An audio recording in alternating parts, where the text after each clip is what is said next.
We'll see. It's going to be an exciting season, but football is around the corner. Louisville and Indiana. Louisville is a linchpin game for Indiana. By that I mean it's one of those games they have to win. I think if they have any chance of having a successful season, they cannot lose that game. That'd be like losing to Indiana State, not because they're on the same level, but it's just one of those games on your schedule that you're supposed to win. But unfortunately they filled that with Louisville instead of Ball State or whomever they really should have been. And especially going forward, Indiana has to stop scheduling anybody above their pay grade in those 3 non-conference games. They need 3 wins.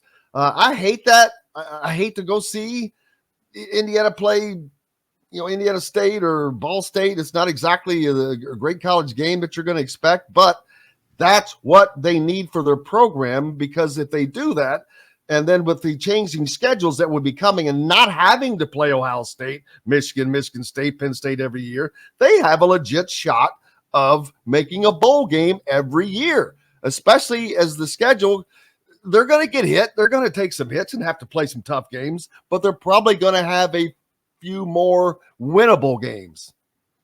I agree. We both been saying this for a number of years. When you play non-conference games and you're in the Big Ten East, you have to schedule 3 non-conference wins, and there's no shame in doing it. We've seen that's how Bill Snyder made Kansas State relevant. Iowa State has followed that game plan to become better. Kentucky, although it does play Louisville, they only play 8 SEC games, so the other 3 games they play are usually automatic wins, and a lot of years they play 8 home games. So that's what you've got to do. And playing Louisville, this is the first of a 3-game series. If it all gets played, you got to win the one at home, and you got to win the one on a neutral site. And I don't know. I have a hard time deciding how much of a chance they have this year because it's Brahms' first year, but there's a lot of optimism around Louisville. He did a really good job in the transfer portal and got some good dudes. They already have a better quarterback. They've got a proven quarterback who knows their system, and Jack Plummer, the former Purdue guy who went to Cal last season. They've got a couple of really good running backs, like Indiana did. They did well in transfer portal, getting some receivers in. Their the biggest questions for Louisville are on the defensive line and linebacker. They lost some really good players, 2 guys that were picked in like round 3 and 4 in the NFL draft and probably will play in the league, and they got to replace them. So it's game 3. Louisville opens they play Georgia Tech down in Atlanta. It's not on Georgia Tech's campus. It's in the Mercedes-Benz Dome. And then they play Murray State, so they're likely to come in 2-0. Indiana's likely to come in 1-1. And, it's a big game for Indiana because it's a non-conference game they have to win, and it's a big game in terms of see what kind of crowd support you have. You don't want to go to Indianapolis and have more Louisville fans in the building than Indiana fans, but that's always a possibility. And you also have to remember, as we've talked about before, with Mark Hagan as a co-defensive coordinator at Louisville, and with Brahms' connections from when he was at Purdue, Louisville's going to recruit Indianapolis and Indiana hard. They've already got one guy committed for next year. And so, that's another reason why it's an important game for IU. Yeah, when Indiana played Ball State up at Lucas Oil Stadium a couple of years ago, you were one of the maybe one of the only. I mean, you, me, and about 1,200 of our friends, maybe. Boy, when did we grab? It's what is the purpose of Indiana playing there? Why?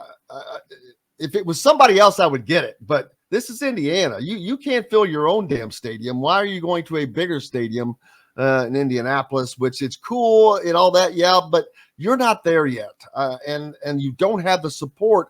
And I think it just makes it look worse.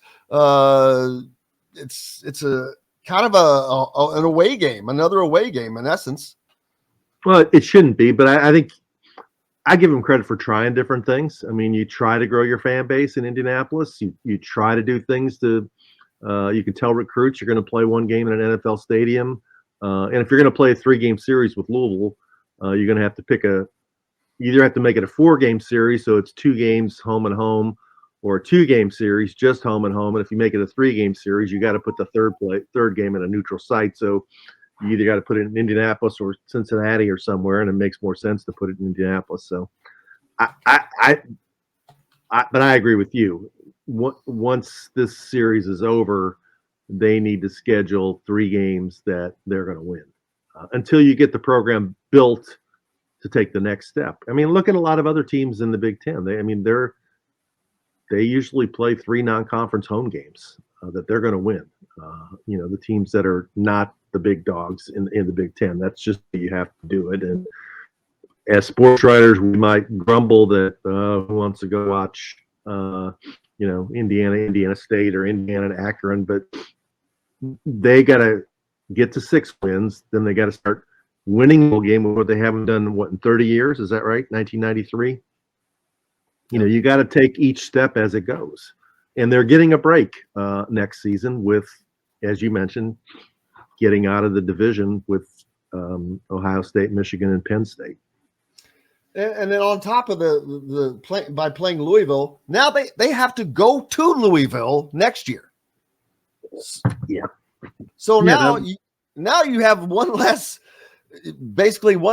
non-con game. Truly, you've got to go on the damn road. Mm-hmm. And then Louisville comes to Bloomington the following year.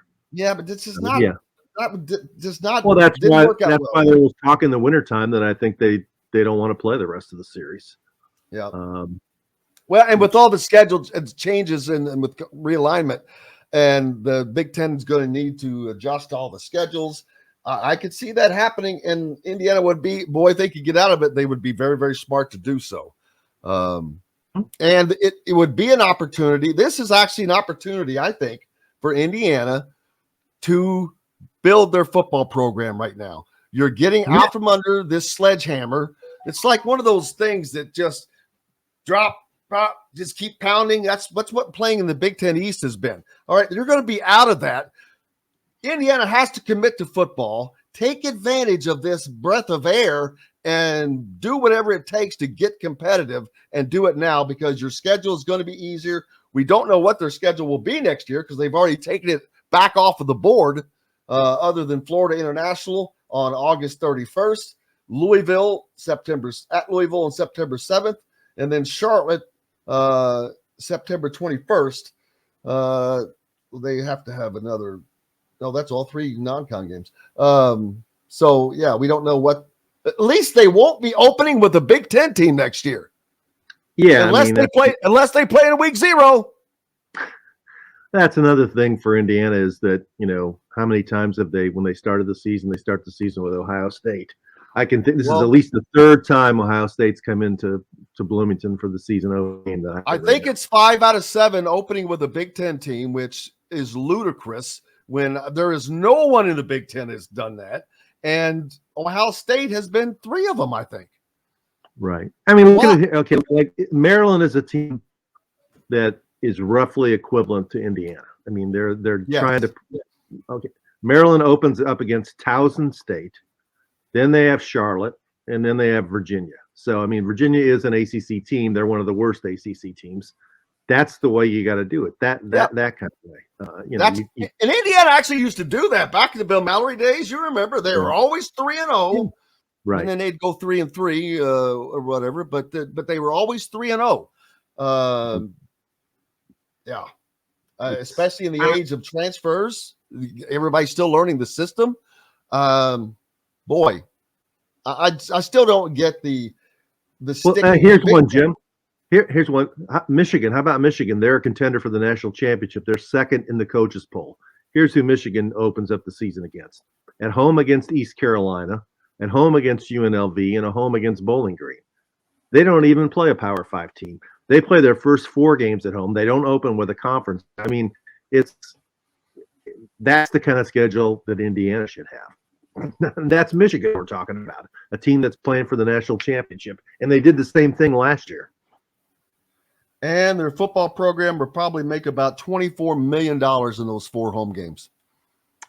Mm-hmm. Yeah. And they just keep adding to the pie. Rick Pitino had a great remark. I stole this idea from him. He said, why not just separate football?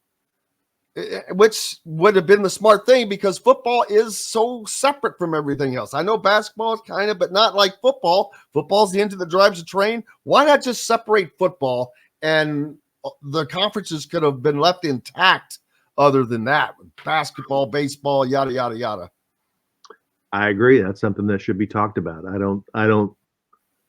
but it's can't too late now, understand.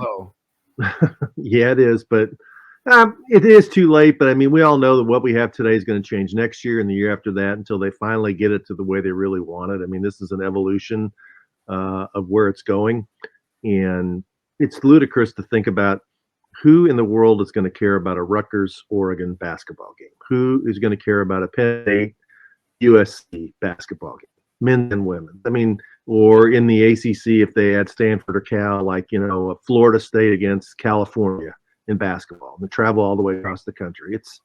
It's ridiculous what they're doing, and I understand the reason. And TV, they want to get all these high impact games for streaming, but what started to be different is that more and more programs are being left behind, and rivalries of importance are being broken up. It started with Oklahoma leaving in the Big 12 to go to the SEC. Now they will no longer play Oklahoma State after this year.